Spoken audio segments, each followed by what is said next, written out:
Something strange is happening on the world stage. We're being treated to international performance art. Repeat shows political posturing at the expense of Israeli and Gazan lives.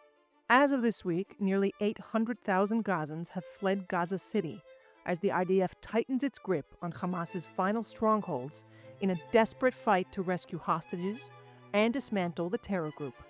But instead of pressuring Hamas to surrender or release captives, a growing list of Western powers, Britain, France, Canada, Australia, Portugal, and others, chose a different headline. They declared the recognition of a Palestinian state, albeit not one with borders, or elections, or a stable government, or the will, let alone the capacity to set aside its support for terrorism. Hamas cheered. So where does this leave us? Beyond the bizarre buy-in with jihadi terrorists, does the recognition further any interest on the ground? And is it even possible to create a Palestinian state without Israel's assent and cooperation? And just when you thought the international theater couldn't get more absurd, enter the global Sumud flotilla, the ragtag armada of about 50 vessels flanked by warships from Spain and Italy and packed with radical activists, Hamas sympathizers, and European politicians, approaches Israel this week. Carrying a minuscule amount of aid without the equipment to deliver it, the group is united in its intent to provoke an international incident with Israel and to posture for the cameras, using Gazan civilians as a prop. This global convoy of love boats sounds like satire, but it's real, and it's heading straight for an international flashpoint. What seems to link these events together, outside of continued attempts to pressure Israel, is the persistent use of the Gazan people to maneuver for domestic or international brownie points. Now today, with Professor Eugene Kontorovich, we explore if that's all there is, or maybe if there is something more to it now, especially when the U.S. seems to be floating its own proposal for the day after in Gaza, once again raising the language of a pathway to Palestinian statehood. I'm Aylana Meisel, Executive Director of the Israel Law and Liberty Forum, and this is Basic Law. Now, right before moving to our guest, I'd like to turn to the lawyers in the audience. This December, the Forum is launching its first ever CLE trip to Israel. Over the course of a week of professional, academic, and touring experiences, you'll get to explore a range of important international, commercial, and constitutional legal issues through lectures, debates, and panels offering a diversity of views. You'll also get to meet some of the thinkers that we've had the pleasure of hosting on this show, the good professor included. You'll emerge informed, empowered, and enriched. So if you're interested in joining us, please contact me through the link in the description of the show, and we'll be glad to share more details. Now I'm pleased to welcome Professor Kontorovich to the show. Hi, Eugene. Thank you so much for joining us. Good to be back, Aylana. All right, so let's jump right in. We've had a few episodes of Basic Law where different experts have weighed in on the recognition question before it happened. And usually the bottom line, whether it was Elliot Abrams or whether it was Judge Sofer, was that there was little practical effect, so long as the U.S. is there opposing it. Can you give me your view? So there's little immediate practical effect, but it's attempting to lay the basis for further adverse action. So that is to say, the recognition of a Palestinian state certainly does not create a state. In international law, you first have a state and then it gets recognized. So if you don't have a state, recognition doesn't really act on anything. You can't conjure a state into being simply by recognizing it. Moreover, and I think it's very important to point out, the actual statements of recognition, in particular the Australian one, I think the French one, made clear that there was no Palestinian state. They said, we really want to see a two-state solution. The Palestinians really deserve a state, and we do not want to lose hope of a potential two-state solution, meaning there's currently not one. So we're going to recognize the Palestinian state as a way of creating possibility of a future two-state solution. So I think that says much more clearly than anything that there is, in fact, objectively and legally not a Palestinian state, but they want to engage in a game of pretend and act like there is to appease domestic constituencies because of the war, something like this, for their own reasons. So that itself doesn't do much.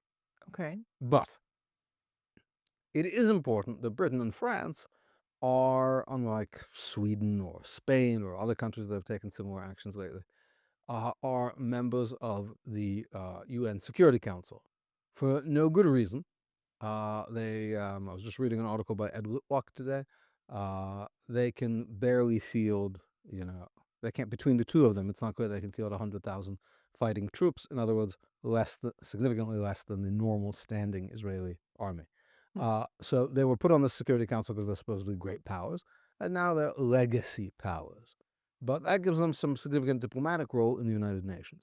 At some point, if these Security Council members want to push a UN resolution to admit a Palestinian state into the United Nations as a member state, which can only be done with the consent of the Security Council, and has been shut down so far, the fact that so many permanent members want to do this is going to give it greater impetus. And in a potential future democratic administration, the In United the United States States. might not veto such that they say, look, all the permanent members want it. Who are we to hold them back? So it might be a way of getting something past a U.S. Administration that doesn't want to veto it anyway. That itself would not do anything. But it would then set the stage for what they will really want to do is the implementation of South African-style sanctions through the United Nations for the occupation of a member state. Now, of course, occupying a member state doesn't normally lead to sanctions. See Turkey, which is occupying a third of an EU member state now for as long as I've been alive, or other cases. But in this case, they would hope that it would. Now, this takes a bunch of ifs. No, I mean, I'd like to hear the ifs. It requires there to be presumably soon succeeding, for Trump to be succeeded by a Democratic president, like something that to happen in the near future. Presumably that would happen at some point. At some point, but Right. Once you get past, I think, the next 3 years, nobody even knows what the world's going to look like, so I wouldn't worry even about that time horizon. And at the same time, the same governments to remain in place in those countries who want to push the same policies. The governments that have pushed this, in particular the French and British governments, have perhaps the lowest popularity of any governments anywhere. It is likely that Putin is more popular in Russia than Macron is in France. We're talking about 15%, 18% popularity ratings. Macron doesn't have a government. He has a minority government. He has lost his parliamentary majority. Mm-hmm. The Labour government in Britain would get clobbered if elections were held today. Now, the Labour government in Britain probably has quite a while to go until elections. In France, there's likely to be elections in the next year. So this is not the view of France per se. It's the view of a particular constellation of European left-wing governments that Israel happened to get stuck with at the same time. And the idea is that if the government reverses its policy, then this evaporates. Certainly, I don't know if they would be likely to reverse recognition. Interestingly, the opposition, the Conservatives, I think they're called the Liberals actually, but the Conservative opposition in Australia has said that they plan to overturn the recognition if they get elected. It's not clear what would happen in Europe, but even if they don't, simply not pushing it. Because this idea of how many recognitions this notional Palestinian state has, it's a bit like of a game. They count, I think, 140-something recognitions, but that includes former Soviet Warsaw Pact and other Soviet allied states who have no interest in the Palestinian state now, don't believe there's a Palestinian, like Hungary, for example, or Czech Republic. It's just that their country was recorded as saying yes 50 years ago and has never formally removed that recognition, but in practice it doesn't count for much. Okay, so this is raising a few questions for me. One, I'm kind of curious as to what the worst case scenario is. You talked about South Africa style sanctions. So that would be one part of it. But two, once we get past that, I don't understand what it would even look like to try and have a Palestinian state unless Israel was there as a willing partner to it. Because, and you probably know this in much greater depth than I do, there are a series of intertwining relationships on security, on financial administration, and the very fact that the Palestinian Authority exists today is kind of because of us to begin with. We're there as a stabilizing factor. So what that even means, to be recognizing and moving forward without Israel there as a willing partner is another question I have, because to me, it seems to give the lie to this entire thing, right? So let's start first with what you meant by the worst case scenario, because I think Something like sanctions. Listen, I know, but what does that mean? I don't think it's likely, Sure. but I think But it's we are looking right now at embargoes from different European arms embargoes at the very least, and pushes to boycott Judea Samaria. minor and I think Right. temporary. So what do you? What they're talking about is something that would essentially authorize a broad trade boycott of Israel, Okay. which is definitely what the opposition is seeking. I think we're very, very, very far from that. But it's true that there cannot be a Palestinian state without it being completely supported in every way by Israel. They cannot survive as an independent state. They need their utilities. Nobody wants to hold Palestinian currency, presumably recognizing it as an official state wouldn't change that. And of course, theoretically, the state would not be governed by Hamas, but that, of course, depends also on Israel securing whatever government there is against Hamas. The the point of these efforts is to force Israel to go along with this. That's the point. To force Israel to allow the creation of a state and supply it with all these goodies that it needs.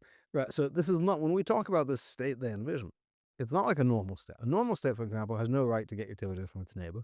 A normal state has no right to have people work in its neighboring state if they're, for example, hostile. But of course, the presumption is Jews would not be able to go in the state of Palestine, but Palestinians would be coming in hundreds of thousands a day for jobs. If that's not the case, there's no Palestinian economy. Mhm. Right? They can't survive a day without Israel. So if it was truly a sovereign state, Israel would truly have the right to seal its border with that sovereign state. But that's not what anyone's talking about. They're talking about a sovereign Palestinian state and a less than sovereign Israeli state. Okay. So we'll do a couple more questions on this, and then I want to talk about this ridiculous Selfie flotilla. selfie flotilla. Okay. So over the weekend, there was initial reporting about the U.S. releasing a 21-point proposal for a plan for ending the war. There are a lot of different elements there that I think probably Israelis would find troubling, including additional prisoner releases and amnesty for Hamas fighters who accept upon themselves the obligations of peaceful coexistence. But what was most interesting to me in the plan is that it seems to revive language relating to a pathway to statehood in the future. Does that in any way change the way that you're... And first of all, what do you think of what you've read so far? I know it's very, very initial, and so it's very hard to judge. But secondly, does that in some way affect your analysis of the kind of the geopolitics here? So it's a very, very, very, very terrible plan. I would not say that the Trump administration has released it. It has been introduced into the press Right. by somebody purporting to speak for the Trump administration. It is likely that it may be supported by some people in the Trump administration and almost certainly not others, but the United States has not formally released it, submitted it to the parties. So I think we can't say that this is a U.S. proposal. It looks like a Qatari proposal because there are total random provisions there, like Israel may not attack Qatar. Really? Well, what if Qatar organizes attacks against Israel? It's just like a blanket exemption against self-defense by Israel. Again, that's what I mean by it would make Israel less than a sovereign state. There's absolutely no enforcement mechanism for Hamas. What happens if these guys take the amnesty and then breach the terms? Mm-hmm. What happens if they rearm? What happens if they end Hamas and reorganize as son of Hamas, baby Hamas, Hamas the return?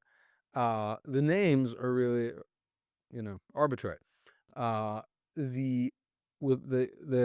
It relies on this notional international security force. Those have never, ever, ever worked or brought security in the many, many times they've been attempted in the Middle East. The Trump administration knows this. The Trump administration just put the kibosh on UNIFIL, which has been a multinational force, which has been failing to provide peace and security in Lebanon for 40 years. The Trump administration knows these things don't work. So that's why it's hard to say the Trump administration is behind this. There is vague language about a Palestinian state, much vaguer than in previous instruments. But to even connect the end of the war with a Palestinian state idea would be giving a massive diplomatic victory to Hamas. Hamas would say, look, we got our issue back on the table. Another provision allegedly says that Israel shall not annex the West Bank, whatever that means, because you can't annex something that belongs to you. But to even link these issues, Hamas will say, look, we saved the West Bank. We saved the West Bank. Bibi was going to apply Israeli civil law to Judea and Samaria. Trump was president, and we kept it from happening. This just shows our tactics work, and that's going to be the message received overwhelmingly by the Palestinian population, which will immediately begin preparing for another round under the very unwatchful eyes of a purported multinational Arab force.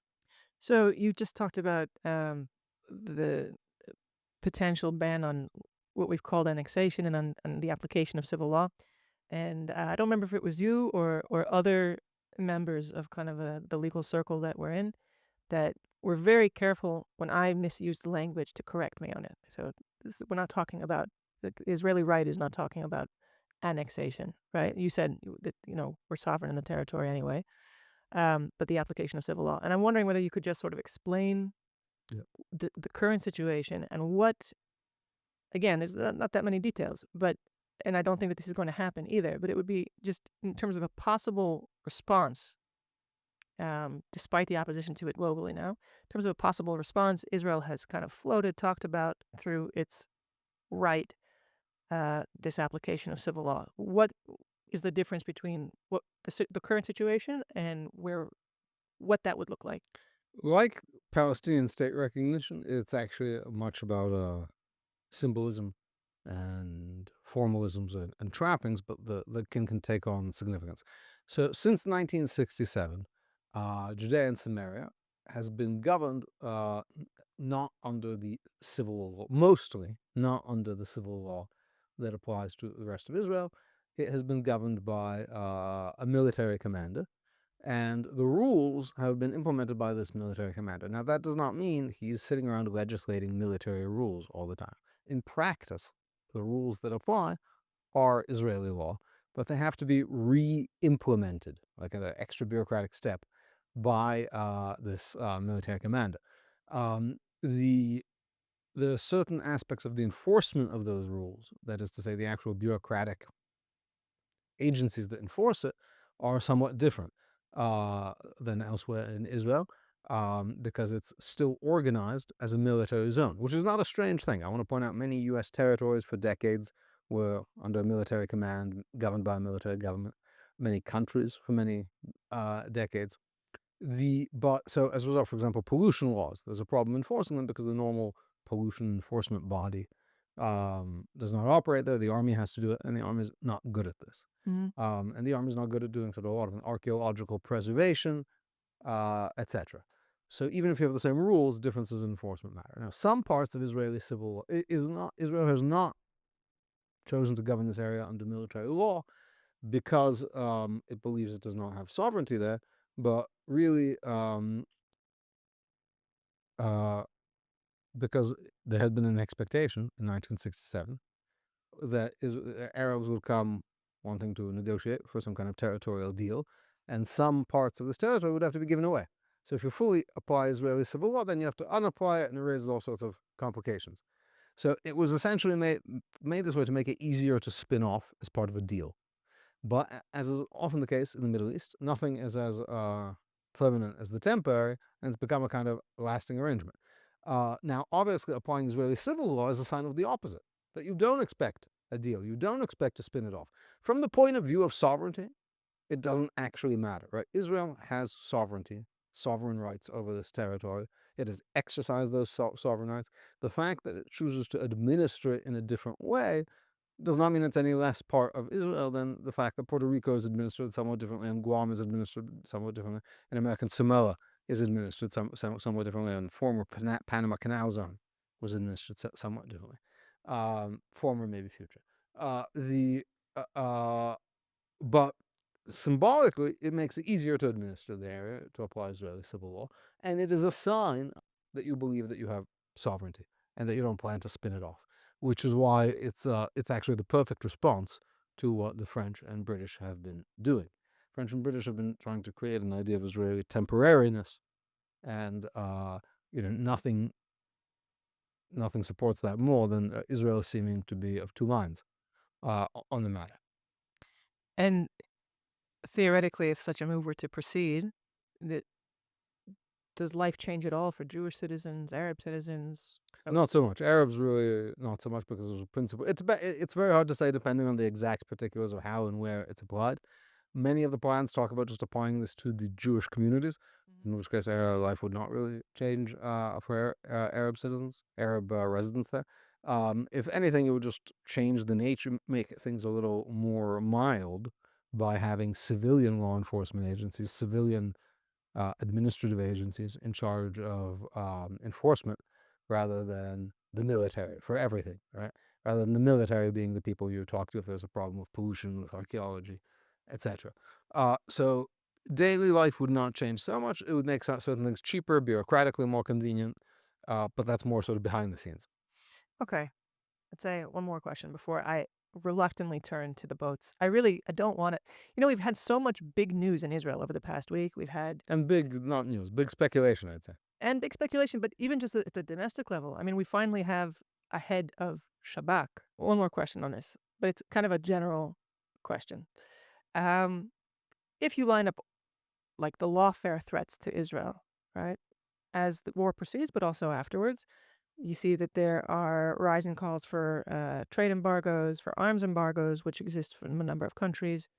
There are Israeli citizens who are being hunted by NGOs for their participation as reservists, as soldiers in the Gaza war.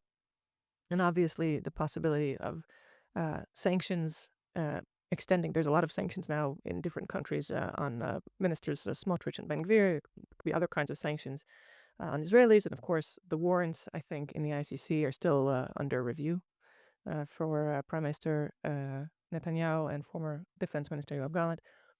So Israel has a lot to think about in terms of both its political and legal strategy. And I'm just wondering, given that we talk about the legal side, you're free to delve the most there.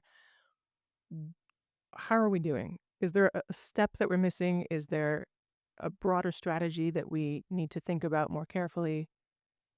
What more could we be doing to protect and advance our people and our interests?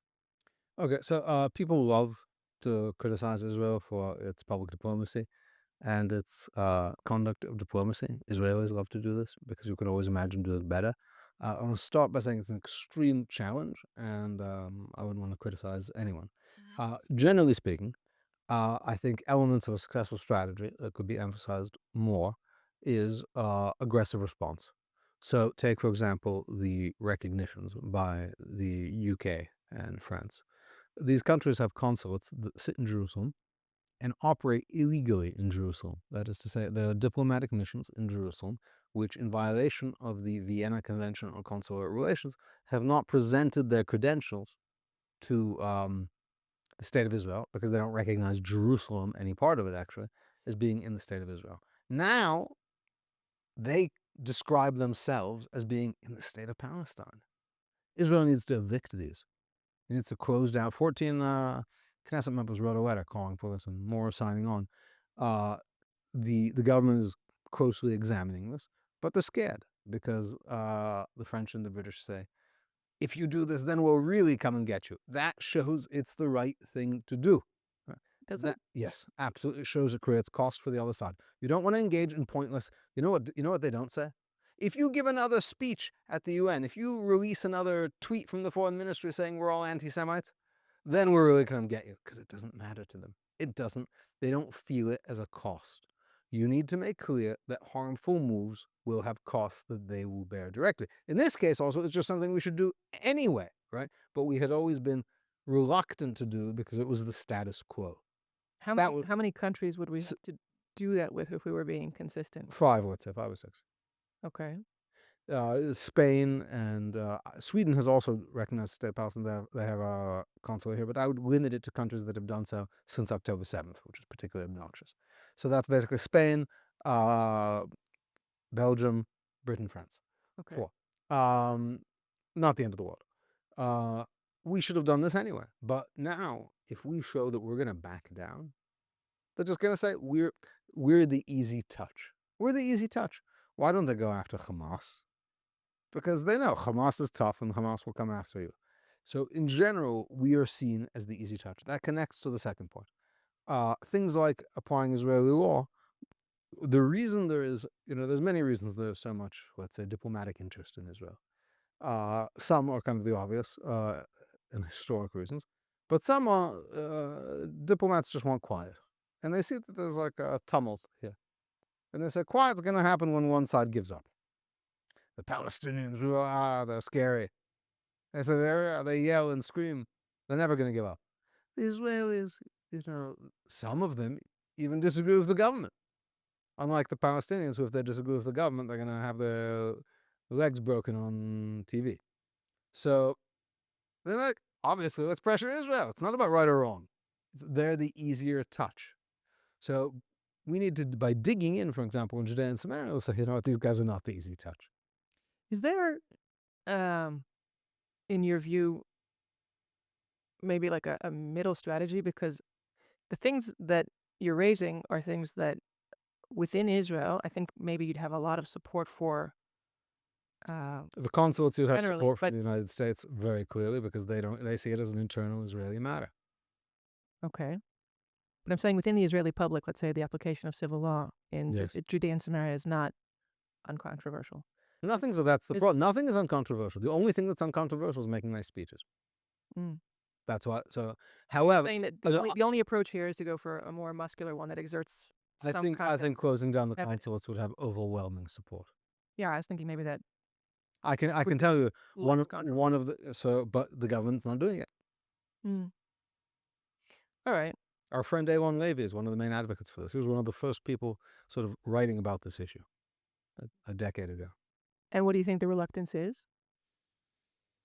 Hard to say. The foreign ministry, I think, has an inherent cultural aversion to doing things because they have a belief.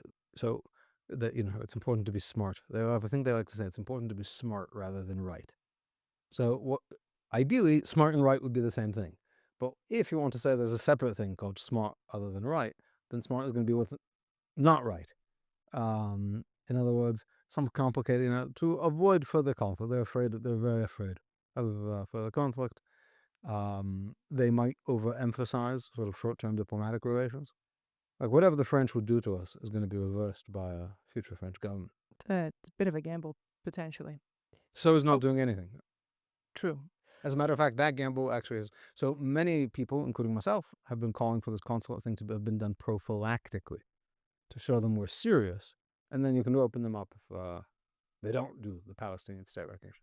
That didn't happen. Oh. So I think clearly inaction has shown to have failed.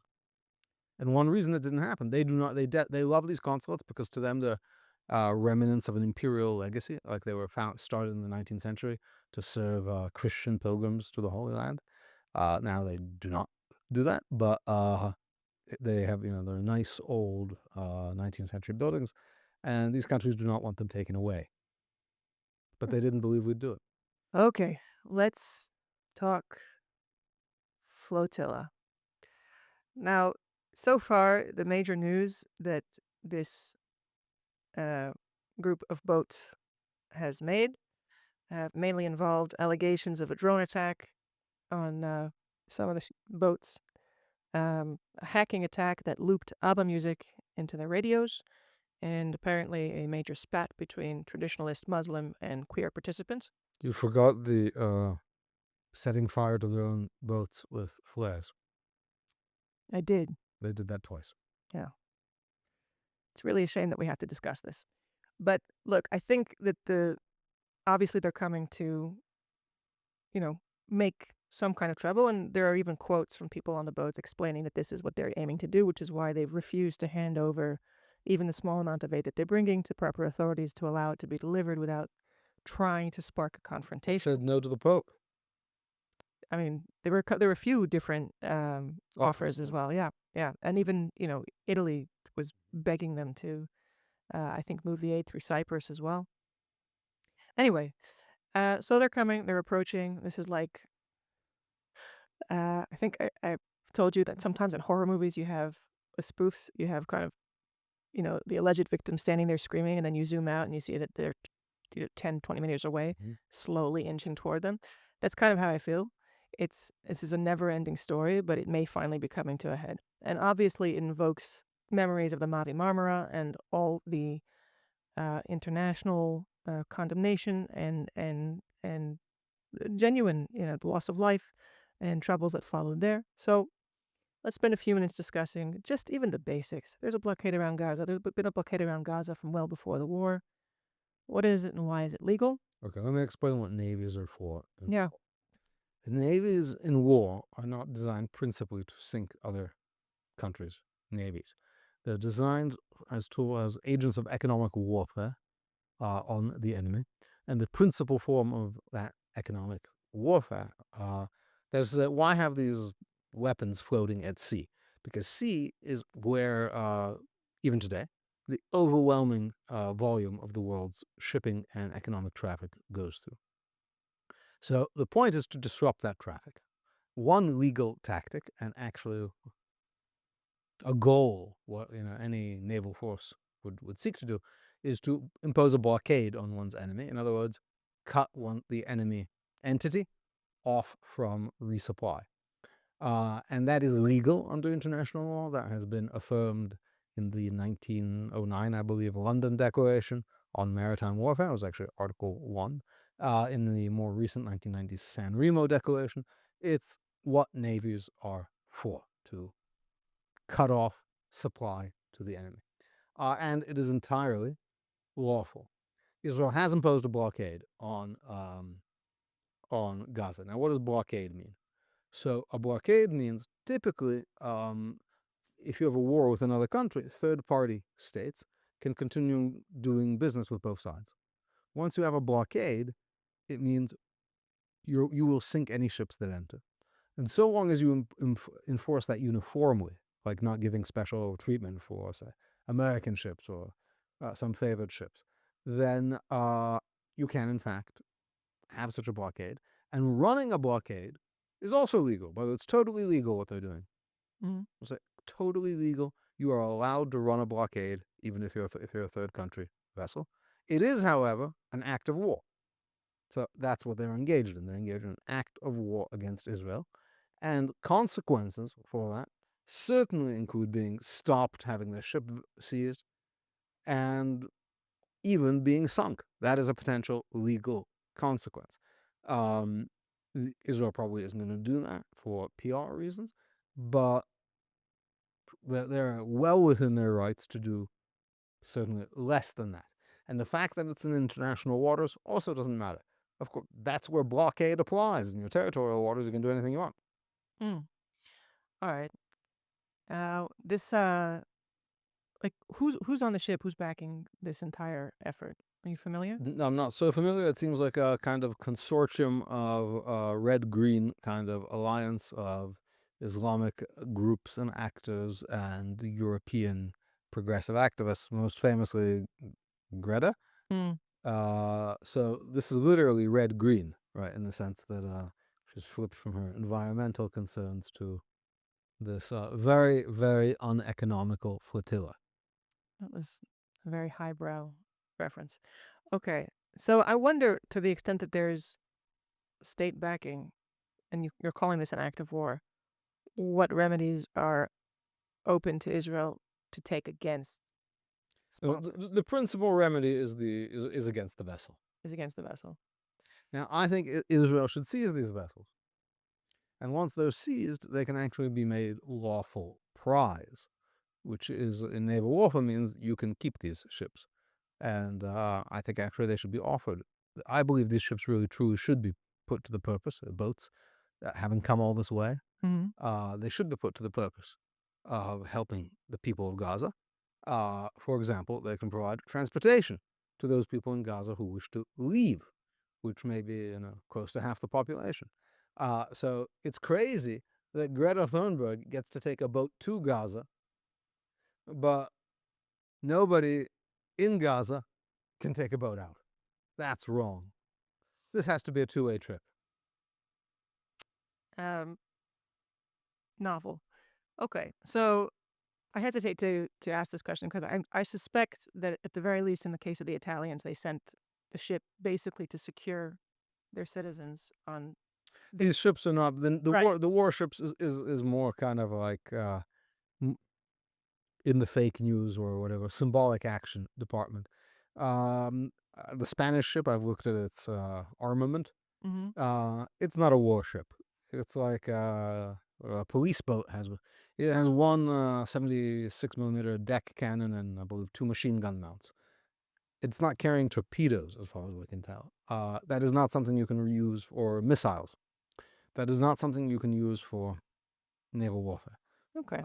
It is not, they're not there to seek a confrontation with Israel because they couldn't win that confrontation. Well, also because I think that probably would cross the line, as you said, into acts of war, which is not what they seem to be seeking. They're there to, as I say, cause problems. And, as much of this pro-Hamas, pro-Gaza strategy is, potentially for them, getting hurt would actually be good for them.